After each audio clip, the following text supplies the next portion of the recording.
कोई पूछे कि राम राम करने से क्या होता है, कि ये हमें पता नहीं है, हमें तो एक साधु ने एक बात बता दी इसलिए हम राम राम करते हैं।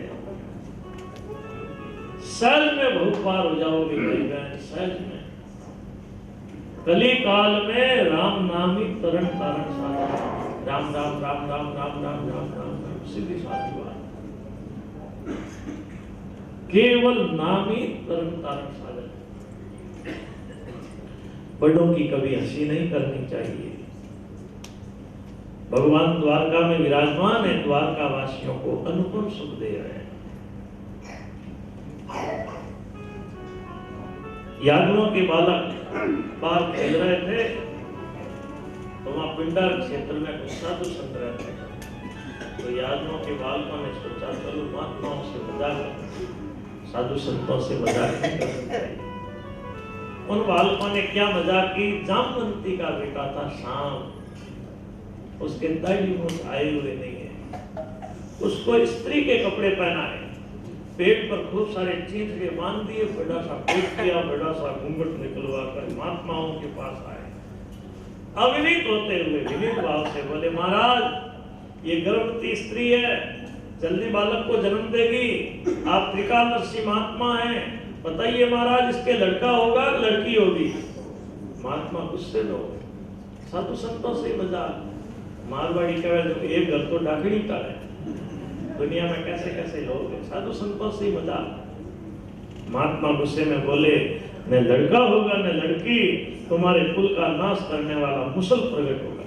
अब बालक डर गए, पेट से चीथड़े खोले तो एक लोहे का मुसल निकल गया।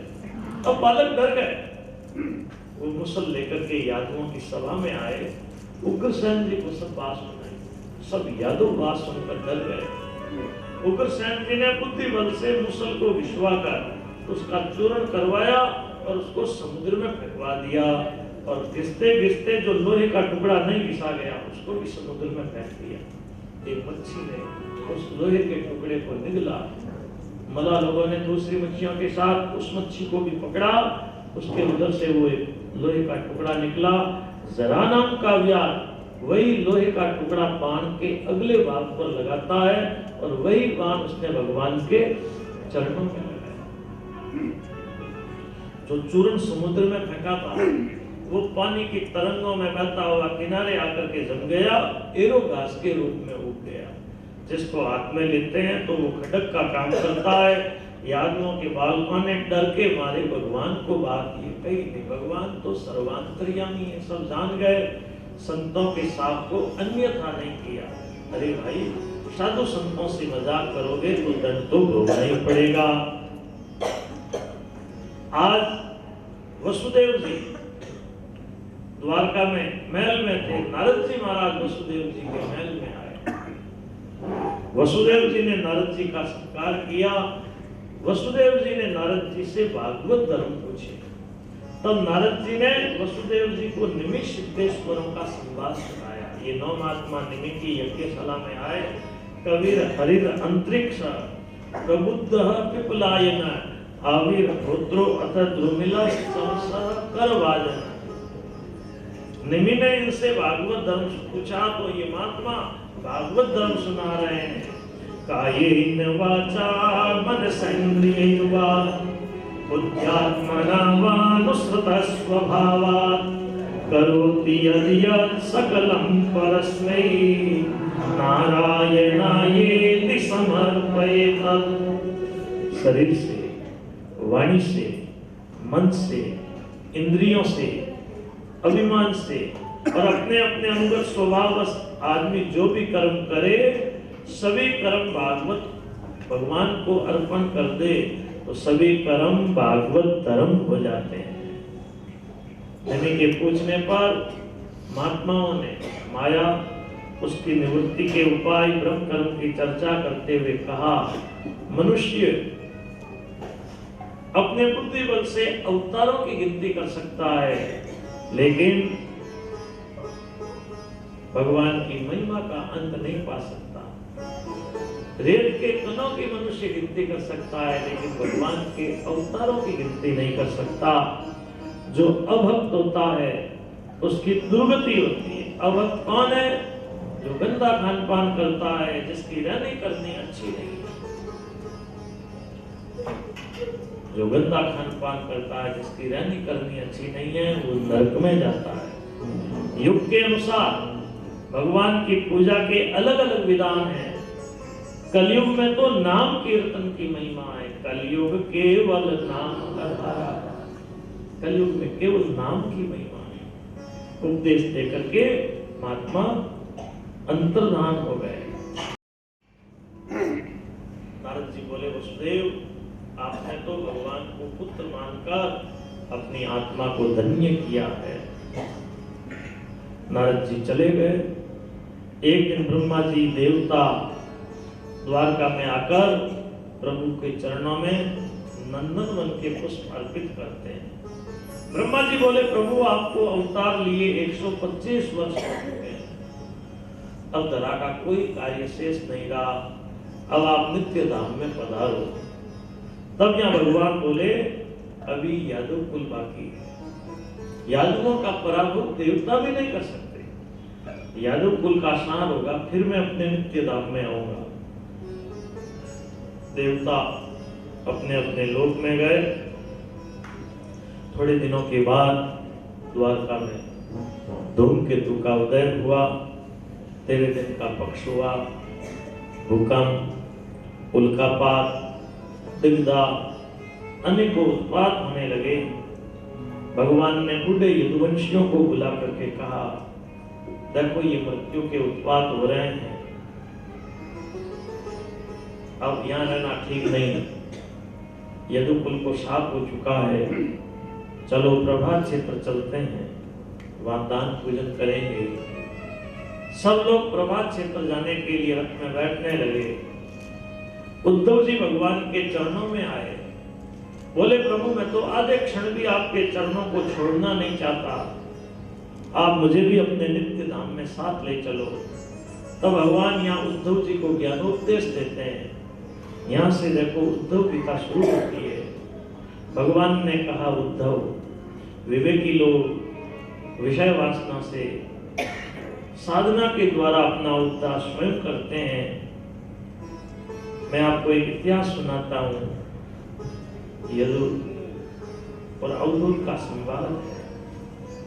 यदु ने घूमते हुए एक अवधूत को देखा, पूछा, बाबा आपको ये सुबुद्धि कहां से मिली? अवधूत जी बोले, मैंने 24 गुरुओं से शिक्षा ली, जो शिक्षा ली वो मैं आपको सुना रहा हूं। पृथ्वी से मैंने क्षमा, पर्वत और वृक्ष रूप पृथ्वी से मैंने परोपकारिता का उपदेश किया, प्राणवायु से प्राण निर्वाह मात्र की शिक्षा ली, बाह्य वायु से निर्लिप्तता की शिक्षा ली,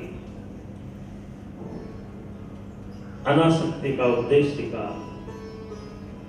आकाश से आत्मा की असंगता का उपदेश सीखा, जल से स्वच्छता, मन की निर्मलता का उपदेश लिया, अग्नि से तेजस्विता का उपदेश सीखा, चंद्रमा से मैंने शिक्षा ली, जैसे चंद्रमा की कलाएं घटती बढ़ती है लेकिन चंद्रमा कोई घटता बढ़ता नहीं, ऐसे ही आत्मा का नाश होता है, शरीर का आत्मा कभी घटती बढ़ती नहीं है, शरीर ही घटता बढ़ता है, नाश को प्राप्त होता है। सूर्य से मैंने शिक्षा ली, सूर्य एक है, अलग अलग पात्रों में जल भर लो, सूर्य की अनेकों परछाइयां दिखती है। ऐसे ही परमात्मा एक है, नाना शरीरों में आत्मा के रूप में परमात्मा ही नजर आ रहे हैं। समुद्र से मैंने प्रसन्नता सीखी, गंभीरता का उपदेश लिया। अजगर से मैंने शिक्षा ली, अजगर करे न चाकरी, पंछी करे न काम, दास मलुका कह गए, सबके दाता नाम, जो मिल जाए उसमें प्रसन्न रहो। बालक से मैंने शिक्षा ली, मान अपमान रहित होना। बाण बनाने वाले से मैंने चित्त की एकाग्रता की शिक्षा ली। बाण बनाने वाला बाण की नोक देखी कर रहा था, सामने से गाजे बाजे के साथ राजा की सवारी निकली, उसको कोई पता नहीं। मैंने पूछा भाई जी अभी यहाँ से कोई सवारी निकली? तो बोला मुझे पता नहीं, मैं अपने काम में मगन था। तो भजन में ऐसी एकाग्रता होनी चाहिए, कौन आया कौन गया कोई पता ही नहीं लगेगा। हम तो जब माला भी लेकर के बैठते हैं तो घर की पंचायत के साथ लेकर के बैठते हैं। माला तो करने फिरे, जीभ फिरे मुख माए, मन वो तो 24 फिरे, यह तो सुमिरन ना है। बोलो 10 मिनट भी हम भगवान के लिए नहीं निकाल सकते।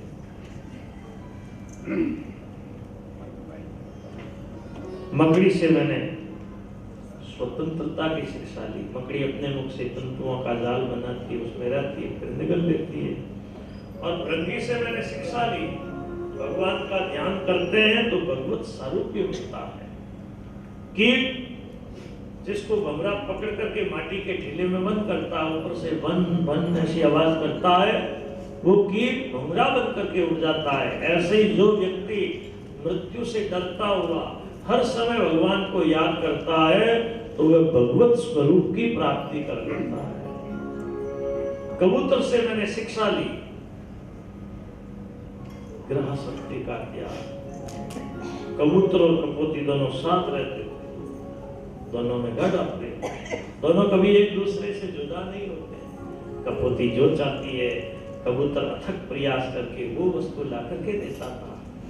समय आया, कपोती ने प्रसव किया, अंडों में से थोड़े समय बाद बच्चे भी निकल आए। कबूतर और कपोती अपना जीवन सफल मानने लगे। एक दिन कबूतर और कपोती दूर जंगल में चुगा लेने के लिए गए। पीछे से एक याद आया, जाल फैला करके बच्चों को जाल में फंसा लेता है। कबूतर और कपोती आए, बिलखने लगे। कपोती दुखी होकर जाल में पड़ गई। कबूतर प्राण प्यारी स्त्री को, बच्चों को जाल से छुड़ा तो सकता नहीं, अंत में दुखी होकर कबूतर भी जाल में पड़ गया। व्यास का प्रयोजन सिद्ध हुआ। व्यास सबको लेकर के चला गया। भाई कुटुंब का पोषण करना कोई मना नहीं, लेकिन जो कबूतर और कपोती की तरह आसक्त रहता है, देखो मानो स्वर्ग की पेड़ी पर पैर रख करके नीचे गिर पड़ा। हाथ में आया हुआ अमृत मानो प्रमाद से नीचे गिर पड़ा। इसीलिए संत कह रहे हैं, आत्मा रे दाग लगाई जे माटी, उजली में मैली बनाई जे माटी। आत्मा रे दाग लगाई जे माटी, उजली में मैली बनाई जे माटी।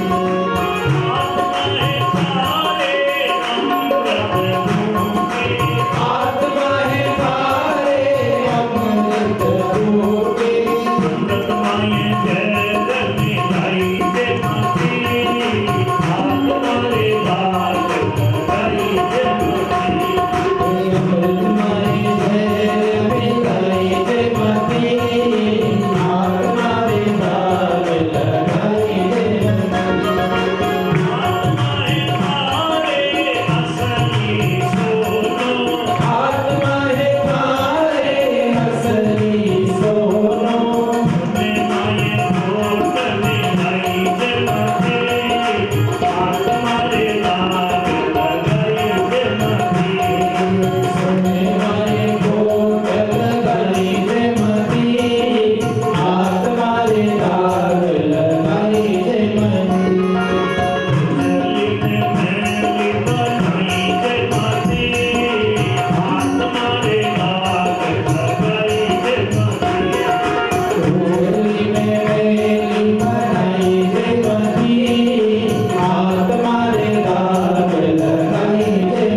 मछली से मैंने रसाशक्ति का त्याग सीखा, हरिण से मैंने ग्राम्य गीत का त्याग सीखा,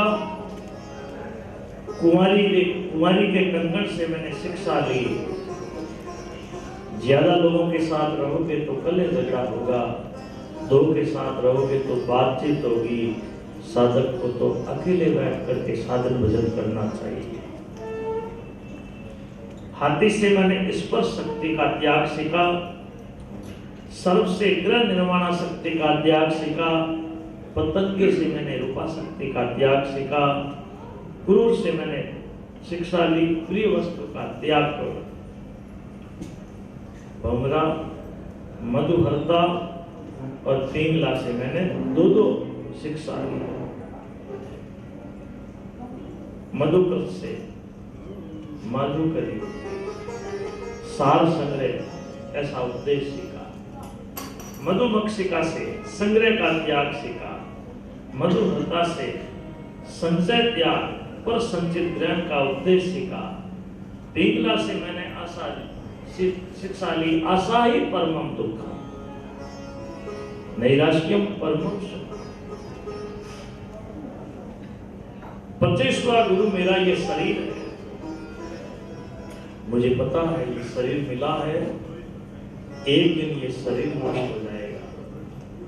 तो जब तक शरीर स्वस्थ है, शरीर में कोई रोग नहीं लगे, बुढ़ापा नजदीक नहीं आए, उससे पहले आत्म कल्याण का यत्न कर लो।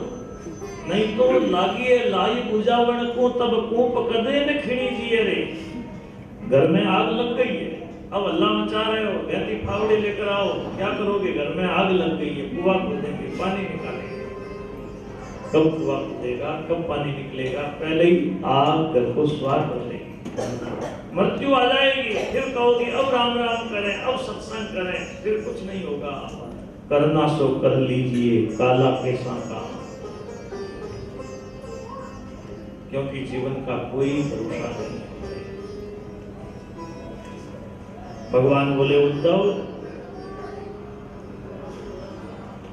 उपदेश सुना, ये लोग निर्भय हो गए। अब मैं आपसे आत्मज्ञान के कुछ साधन बता रहा हूं। वर्ण आश्रम के अनुसार धर्म शास्त्र में जिस प्राणी का जो धर्म बताया है वो उसी का आचरण करें। स्वे स्वे निधनम श्रेय पर धर्मो भयावह। अपने धर्म में दृढ़ रहें।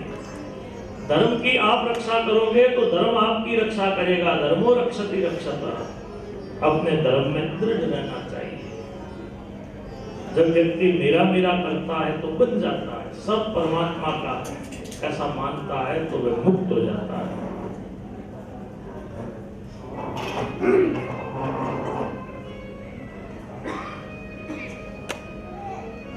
जिसको आत्म स्वरूप का ज्ञान हो गया वो निर्भय घूमता है।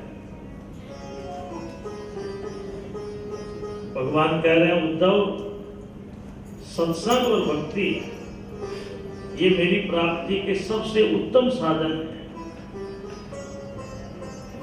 सत्संग और भक्ति से बढ़कर के मेरी प्राप्ति का दूसरा कोई उपाय नहीं। सत्संग करो। उद्धव जी ने कहा प्रभु आपने पहले कर्म करने को कहा, अब आप सत्संग करने के लिए कह रहे हैं, क्या करूं? भगवान बोले अंतःकरण की शुद्धि के लिए मैंने कर्म करने को कहा। जब अंतःकरण शुद्ध हो जाए तो उसको भक्ति में विक्षेपकारी समझ करके उसका आदर मत करो। ज्ञान रूपी खड्ग लेकर के मोह रूपी बंधन को काटो। उद्धव, सतोगुण, रजोगुण, तमोगुण ये 3 प्रकृति के गुण है। मनुष्य को गुणातीत होने की जरूरत है। एक बार मैंने उपदेश संकालिक महात्माओं को किया। उद्धव जी ने कहा आपने जिस रूप से उपदेश किया मैं जानना चाहता हूं। भगवान बोले संकालिक महात्मा आए ब्रह्मा के पास। बोले महाराज ये चित्त संसार के विषयों में क्यों जाता है, विषय में क्यों उद्भूत होते हैं? ब्रह्मा सृष्टि के कार्य में इतने व्यस्त थे, उत्तर सोचा लेकिन कुछ उत्तर समझ में नहीं आया। तब ब्रह्मा ने मेरा ध्यान किया, मैं हंस रूप धारण करके वहां प्रकट हुआ। बोलिए हंस भगवान की जय। यहाँ संकादिकों ने ब्रह्मा के साथ मुझे प्रणाम किया और मुझे पूछा को भगवान इति। मैंने कहा आप शरीर को लेकर के पूछ रहे हो या आत्मा को लेकर? यदि शरीर के विषय में पूछते हो तो क्षितिजल पावक गगन समीरा पंचरचितीय अदम शरीरा, 5 तत्वों में से मैं कौन हूँ, कुछ कह नहीं सकता। और यदि आत्मा के विषय में पूछते हो तो आत्मा तो सबकी एक ही है। जब आपको प्रश्न करना ही नहीं आता है तो मैं आपको क्या उत्तर दूं? भगवान ने वाणी से वाक चातुर्य के द्वारा प्रश्न का खंडन करके उत्तर देते हुए कहा, आंखों से जो देखते हैं, कानों से जो सुनते हैं, वाणी से जो बोलते हैं, सब परमात्मा ही है। हम एक जन्म से नहीं अनेकों जन्मों में विषयों का सेवन करते आए हैं, इसलिए हमारा चित्त संसार के विषयों की तरफ जाता है, विषय चित्त में उद्बुद्ध होते हैं। मैं विष्णु हंस रूप धारण करके तुम्हें उत्तर देने के लिए आया। सनकादिकों ने मेरी पूजा की, मैं आशीर्वाद देकर वैकुंठ धाम चला गया। तो ये अवस्था प्राप्ति के लिए भगवान उद्धव जी के पूछने पर भक्ति सहित ध्यान योग का वर्णन सुना रहे हैं। सीधे बैठ जाओ, आंखें बंद करके दृष्टि भ्रूमध्य में या नाक के अगले भाग पर रखो, शांत बैठ करके अपने हृदय मंदिर में जो परमात्मा का स्वरूप अच्छा लगे उस स्वरूप का ध्यान चरणों से शुरू करो। चरणों से ध्यान आरंभ करके भगवान के एक एक अंग का ध्यान करते जाओ। एक एक अंग का ध्यान करते करते जब भगवान के मुख तक पहुंच जाओ, सुस्मितम भावेन, सुस्मितम भावेन, एक भगवान के आश्रित मुख का ध्यान करो, दूसरा कुछ चिंतन नहीं।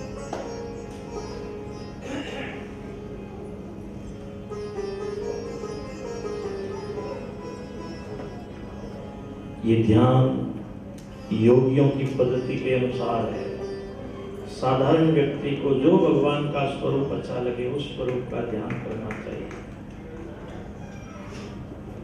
जब साधक ध्यान करता है तो अनेकों सिद्धियां भी विघ्न करने के लिए आती है।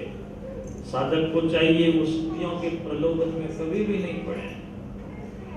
18 सिद्धियां, 18 धारणाएं हैं, उनमें 8 उत्तम सिद्धियां, अणिमा, लघिमा, प्राप्ति, प्राकाम्यम महिमा तथा इशिता वशिता चैव तथा कामानुसारिता।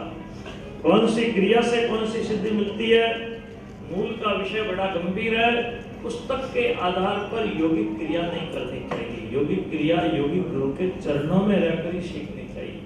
बिना योगिक गुरु यदि योग साधना करते हो तो शरीर में रोग होने का डर रहता है। उद्धव जी ने कहा, प्रभु मैं आपकी पावन विभूतियां सुनना चाहता हूं। तब भगवान ने कहा, उद्धव सुन, सब प्राणियों की अंतरात्मा में मैं, वशीभूत करने वालों में मैं काल, सूक्ष्मों में मैं जीव, दुर्जनों में मैं मन हूं, मंत्रों में मैं प्रणव, छंदों में मैं गायत्री हूं, देवताओं में इंद्र, रुद्रों में सदाशिव, देव ऋषियों में नारद, पक्षियों में गरुड़, हाथियों में ऐरावत, घोड़ों में उच्चैश्रवा, तीर्थों में गंगा, वृक्षों में अश्वर, व्रत में अहिंसा। ज्यादा क्या हो, संसार में जो भी तेज, ऐश्वर्य, ज्ञान, प्रभाव से संपन्न दिखाई दे उसको आप मेरी विभूति समझो।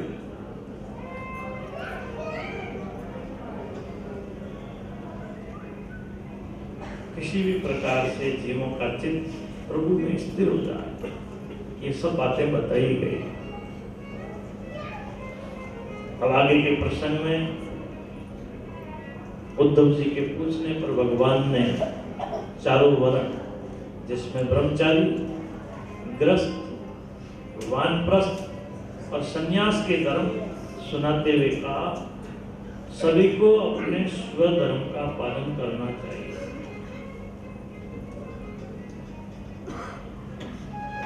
देखो,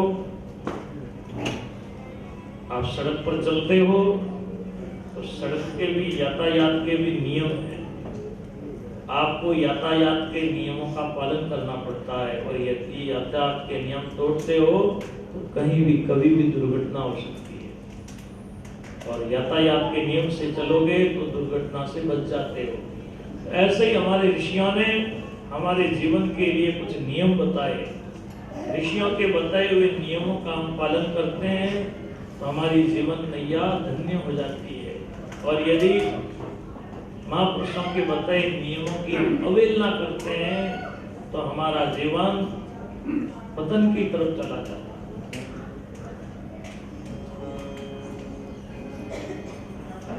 ज्ञान, भक्ति, यम नियम की कई बातें भगवान ने उद्धव जी के पूछने पर कही है।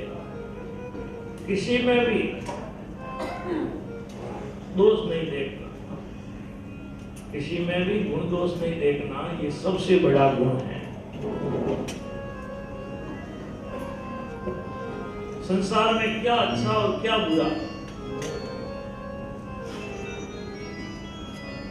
उद्धव जी ने कहा प्रभु वेद आपकी आज्ञा रूप है, विधि निषेध दोनों का वर्णन करते हैं, ऐसा क्यों? भगवान बोले विरोध दिखता है लेकिन विरोध है नहीं।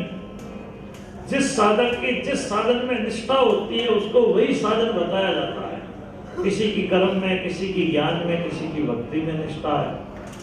सभी साधनों का सार एक ही है, परमात्मा की प्राप्ति। डॉक्टर के पास अलग अलग बीमारी के अलग अलग रोगी आते हैं। डॉक्टर साहब रोगी के रोग को तेल करके अलग अलग औषधि देते हैं। अब कोई कहे डॉक्टर तो एक ही था, इनको ऐसी दवाई दी, इनको ऐसी दवाई दी। अरे भाई, इनके रोग अलग था, तुम्हारे रोग अलग था। आपके रोग को देख करके डॉक्टर ने दवाई दी, लेकिन डॉक्टर का उद्देश्य क्या है? रोगी को रोग मुक्त करना। तो ऐसे ही इस संसार में साधकों की अलग अलग निष्ठा है। किसी की कर्म में, किसी की ज्ञान में, किसी की भक्ति में। साधक की साधना को संत बता रहे हैं, जिसकी जैसी निष्ठा है उसको वैसा साधन बताया जाता है, लेकिन सब साधनों का सार एक ही है, परमात्मा की प्राप्ति। सात्विक देश में रहें, सात्विक भोजन करें, सात्विक कपड़े पहने, सत्शास्त्रों का अध्ययन करें। अहंकारियों की चर्चा भगवान को नहीं सुहाती। उद्धव जी ने कहा महाराज विद्वान लोग तत्वों की संख्या को लेकर के भी विवाद करते हैं। भगवान बोले विरोध है नहीं, पहुंचिया पहुंचिया एक मत, अण पहुंचिया मत होए। जब तक तत्व की प्राप्ति नहीं होती है तब तक मत मतांतर है, तत्वानुभूति होने के बाद तो चुप है, फिर वहां कोई मत नहीं। पहुंचिया पहुंचिया एक मत। उद्धव जी ने कहा प्रभु आपसे विमुख प्राणी किस प्रकार शरीर ग्रहण करते हैं, किस प्रकार शरीर त्याग करते हैं? भगवान बोले शरीर का जन्म जन्म कहलाता है, शरीर की मृत्यु मृत्यु कहलाती है। जीव जन्म मरण दोनों से रहित है। जीव का जन्म न पहले हुआ, न अब हुआ, न आगे होगा। षड विकार वाले शरीर का ही जन्म मरण होता है। इसीलिए संत कहते हैं कि राम मरे तो मैं मरूं, नहीं तो मरे बलाय, अविनाशी का बालका मरे न मारा जाए। जिसको आत्मज्ञान हो गया उसका चाहे कोई तिरस्कार करे, चाहे कोई कटु वचन बोले, वो कभी विचलित नहीं होता। उद्धव जी ने कहा महाराज तिरस्कार सहन करना तो बड़ा कठिन काम है, कोई ऐसा साधन बताओ हम तिरस्कार को भी सहन कर सके। भगवान ने कहा ऐसे साधु पुरुष संसार में दुर्लभ है जो कटु वचन को सहन कर ले। पत्थर का घाव तो मलम पट्टी से ठीक हो जाता है, लेकिन वचन का घाव जीवन भर याद रहता है। सुनो, उज्जैनी नगरी में एक धनवान ब्राह्मण था, खूब धन था उसके पास, लेकिन वो बड़ा कंजूस था। देखो दुनिया में कंजूसों की भी कोई कमी नहीं है। एक बार 3 कंजूस इकट्ठे हो गए। उसने कहा बड़ा खर्चा हो गया, मैं तो रोटी जब बनती है ना थोड़ा सा घी लगा करके रोटी खा लेता हूँ। उसने कहा तुम तो इतना खर्चा करता है, देख मैं तो जब रोटी बनती है ना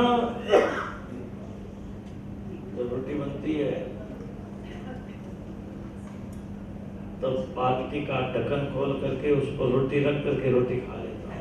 दूसरा बोला इतना खर्चा, मैं तो जब रोटी बनती है ना ढक्कन खोलता ही नहीं, बाल्टी को ऊपर घुमा करके रोटी खा लेता। दुनिया में कंजूसों की भी कोई कमी नहीं है, और जीवन में ये कंजूसी देखो आदमी को कहां से कहां ले जाती है। धन है लेकिन सदुपयोग नहीं किया, उस धन की क्या महिमा। जैसे रूप तो बड़ा सुंदर है, लेकिन मुंह पर यदि थोड़ा सा सफेद कुष्ठ हो जाए तो बताओ उस रूप की क्या महत्वता रहती है। परमात्मा ने धन तो दिया लेकिन स्वभाव कंजूस है, तो बताओ उस धन की क्या महिमा है। ब्राह्मण इतना धन होते हुए भी इतना कंजूस कि परिवार का भी कभी आदर नहीं करता। सोचा परिवार को बुलाऊं तो खर्चा हो जाएगा, परिवार का भी आदर नहीं करता। परिवार वाले नाराज, देवताओं की कभी पूजा नहीं की, देवता नाराज। थोड़ा धन आग में जल गया, थोड़ा धन डाकू लूट ले गए, बाकी धन राजा ले गए। धन खत्म हुआ, मूंड मुंडाई भय सन्यासी, अब साधु बन गया। अब गांव में भिक्षा लेने के लिए गया तो दुष्ट लोग उसके पीछे पड़ गए। किसी ने कहा आपको पता नहीं ये दिन में रोटी मांगने के लिए आता है, घर देख करके जाता है, रात में आकर के चोरी करता है। अब वो जब रोटी लेकर के गांव से बाहर निकला तो लोगों ने लकड़ी छीन ली, माला छीन ली। जब वो भोजन करने को बैठा तो लोगों ने उसके भोजन में रेत गिरा दी। उन आत्माओं में वो अवधूत विचलित नहीं हुआ, उसने एक गाथा गाई जो भिक्षु गीता के नाम से प्रसिद्ध है। नायम जनों में सुख दुख हेतु न देवतात्मा गृह कर्म काला मन परम कारण मामनन्ति संसार चक्रम परिवर्तयेत्य। मनुष्य, देवता, आत्मा, ग्रह, कर्म, काल ये 6 सुख दुख के कारण माने जाते हैं, लेकिन मेरे सुख दुख के कारण ये नहीं हो सकते। तो तालाब ही नहीं है तो मगरमच्छ कहां से आएगा? जब बेटा ही नहीं है तो बेटे का नामकरण क्या करें? केवल शरीर में अहम भाव करने वालों को ही सुख दुख होता है। ज्ञानमय गाथा के द्वारा अवधूत ने अपने मन को शांत किया। अहम बुद्धि जीव के सुख दुख का प्रधान कारण है, ऐसा भिक्षु गीता में बता गया। और ये अहम बुद्धि आत्मा अनात्मा के विवेक से निवृत्त होती है, जो सांख्य ज्ञान के द्वारा संभव है। तो भगवान यहाँ सांख्य ज्ञान का उपदेश दे रहे हैं। रेत का घड़ा, पहले रेत बाद में रेत और घड़े के रूप में भी रेत। ऐसे ही पहले परमात्मा, दिखने वाले जगत के रूप में परमात्मा, और स्वस्थ जो बचता है वो भी परमात्मा। इस प्रकार विचार करने वाले के हृदय में देहाभिमान नहीं रहता। कैसा भी ज्ञानी व्यक्ति है उसको ऐसे वैसे लोगों का संग नहीं करना चाहिए। जैसा करोगे संग वैसा चढ़ेगा रंग। उर्वशी के लोक में गए, उर्वशी ने समझाया, लेकिन जब चेत नहीं हुआ और जब सावधानी आई तो कहने लगे कहां तक मैं सुख भोगों का कीड़ा बनकर ऐसे ही जीवन पूरा करता रहूंगा। सब कुछ छोड़ करके प्रभु भक्ति में लग गए।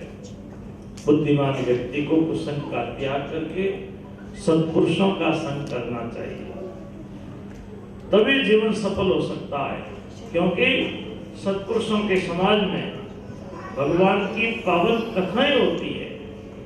देखो, कथा सुनने से मन विषयासक्ति से छुटकारा पाता है। इसीलिए संत हमें सजग कर रहे हैं। संतन के संग लाग रे तेरी अच्छी बनेगी। संतन के संग लाग रे तेरी अच्छी बनेगी। अच्छी बनेगी तेरी बिगड़ी सुधरेगी। अच्छी बनेगी तेरी बिगड़ी सुधरेगी। संतन के संग लाग रे तेरी अच्छी बनेगी। संतन के संग लाग रे तेरी अच्छी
संग करें। भगवान बोले उद्धव, प्राणियों का जीवन जैसे अन्न है, आप प्राणियों को शरण देने वाला जैसे मैं हूं, परलोक का धन धर्म है, वैसे ही प्राणियों की रक्षा करने वाले परमात्मा है, सत्पुरुष है, उनका संग करो। उद्धव बोले प्रभु, मनुष्यों का चित्त राग द्वेष से व्याकुल रहता है, संसारी लोगों का असंग बढ़ना बड़ा कठिन है, आप कर्म योग की बात बताओ। भगवान बोले कर्म कांड का तो बड़ा भारी विस्तार है, न उसके ग्रंथों का अंत, न उसके अनुष्ठानों का अंत, कुछ सार बातें मैं आपको बता रहा हूं।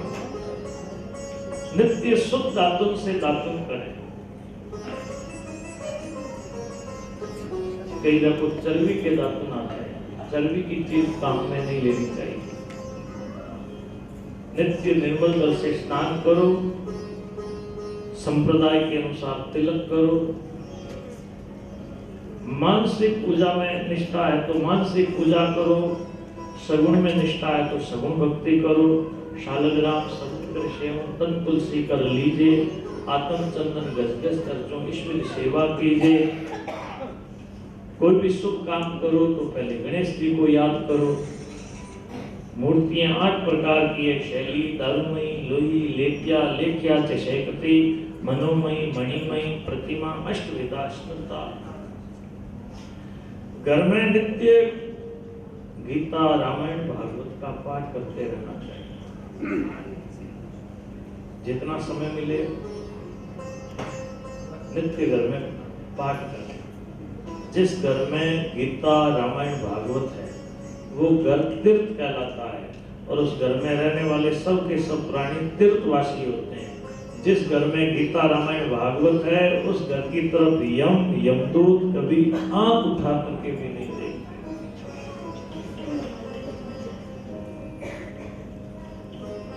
द्वादशाक्षर मंत्र ओम नमो भगवते वासुदेवाय, षोडश मंत्र हरे राम राम राम हरे हरे, हरे कृष्ण कृष्ण कृष्ण हरे हरे। षडक्षर मंत्र ओम गंगवती नमः, ओम राम रामाय नमः। या आपके गुरु महाराज ने आपको जो मंत्र दिया है उस मंत्र का नित्य जाप करें। घर में भगवान की पूजा रहती है, सुबह शाम घी के दीपक से या कपूर से भगवान की आरती उतारें। आरती उतारते 4 बार चरणों में, 2 बार नाभि में, 1 बार मुखमंडल में और 7 बार भगवान के सब अंगों में आरती घुमानी चाहिए। किसी भी देवी देवता की निंदा नहीं करें, किसी संत, मत, संप्रदाय, जाति की निंदा नहीं करें।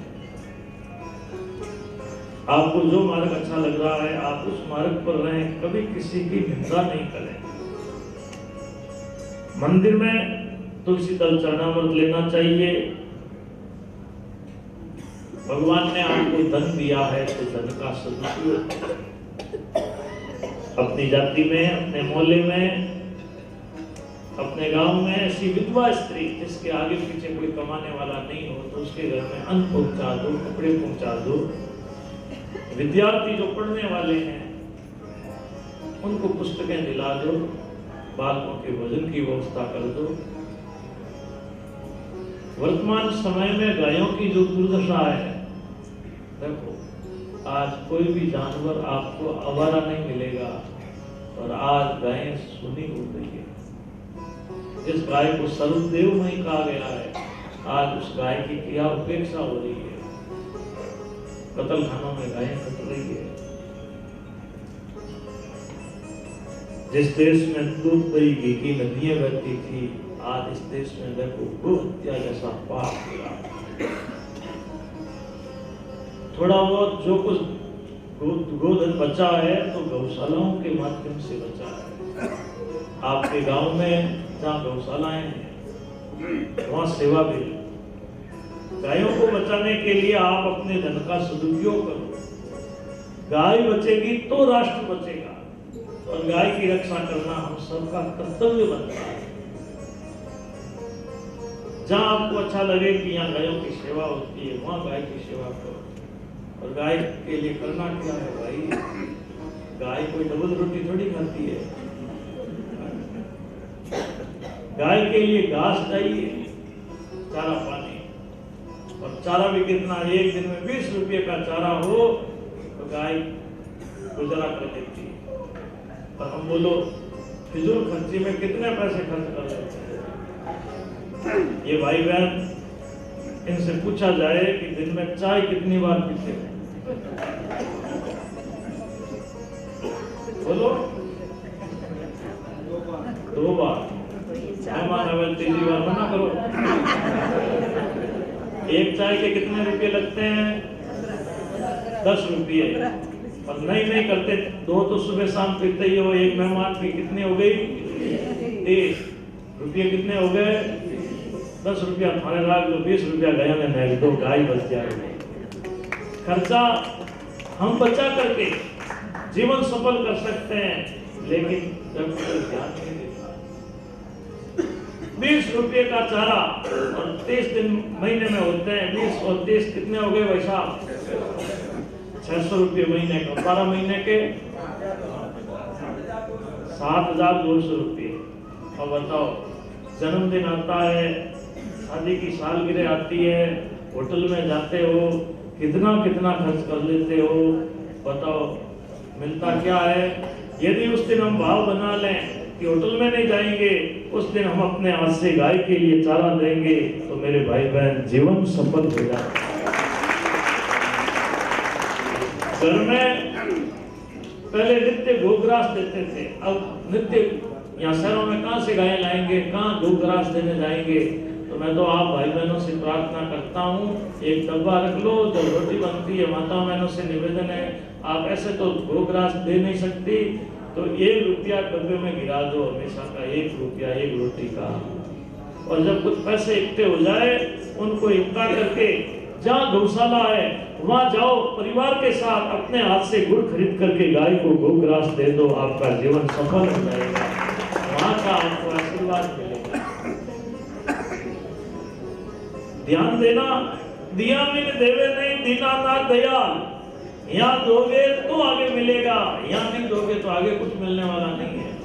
एक संसार की रीत देख लो, आप किसी के घर जाते हो तो लोग भी आपके घर पे आएंगे। आप किसी के वहाँ होली दीपावली मिठाई का डब्बा भेजते हो तो आपके वहाँ भी लोग मिठाई का डब्बा भेजेंगे। और आप कहीं किसी के जाते नहीं, किसी के कुछ भेजते ही नहीं, तो बताओ आपके कौन आता है, आपके कौन क्या भेजता है? यहाँ एक रीत है सीधी सादी, यहाँ दोगे तो आगे तैयार है, दिया मिले देवे नहीं, दीना ना तैयार। इसलिए जीवन में सत्कर्म करते रहो। भगवान ने धन दिया है, मंदिर बनाओ, अस्पताल बनाओ, स्कूल बनवाओ।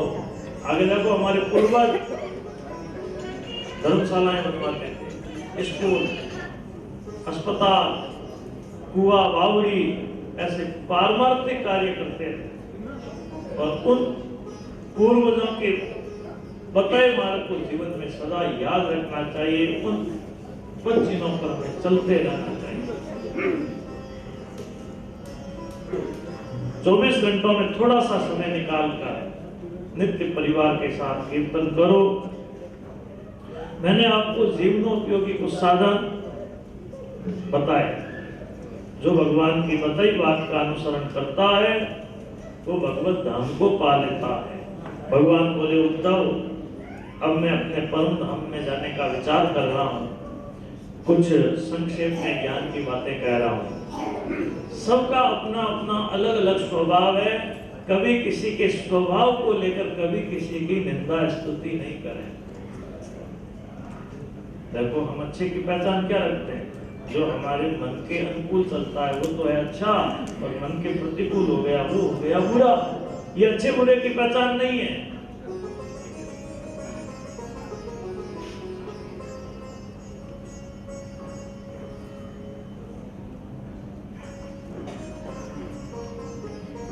किसी के स्वभाव को लेकर कभी किसी की निंदा स्तुति नहीं करें।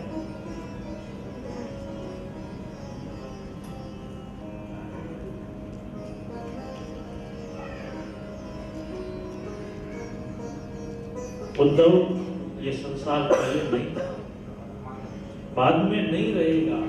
और बीच में भी इसका कोई अस्तित्व नहीं है। जैसे नदी का प्रवाह समुद्र की तरफ आता है, ऐसे ही संसार का प्रवाह है, ये मृत्यु की तरफ जा रहा है। कोई आज गया, कोई काल गया, कोई जावण हार तैयार खड़ा। कोई भी संसार में सदा नित्य नहीं है। जो आते हैं वो संसार छोड़ करके जाते हैं। ये तो भाई मृत्यु लोक है, यहाँ कोई नित्य रहने वाला नहीं है। राजा भूज करण सा जोधा वे भी आया इन भक्ति में। उद्धव जी बोले, प्रभु देहाभिमानी व्यक्ति के लिए ज्ञान योग का मार्ग बड़ा कठिन है, आप भक्ति योग की बात बताओ। तो भगवान बोले, सब में परमात्मा को देखना, जब तक प्राणी मात्र के प्रति ईश्वर दृष्टि न हो जाए, भगवान की उपासना करते रहो। उद्धव, अमृत पीने के बाद क्या पेय पदार्थ शेष रहता है? ऐसे ही भागवत कथामृत का पान करने के बाद क्या जानना शेष रहता है?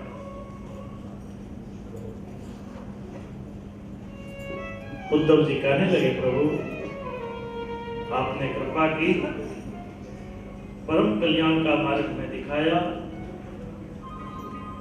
चोखी पाई योग सामान्य ज्ञान गुट की, चोखी पाई योग सामान्य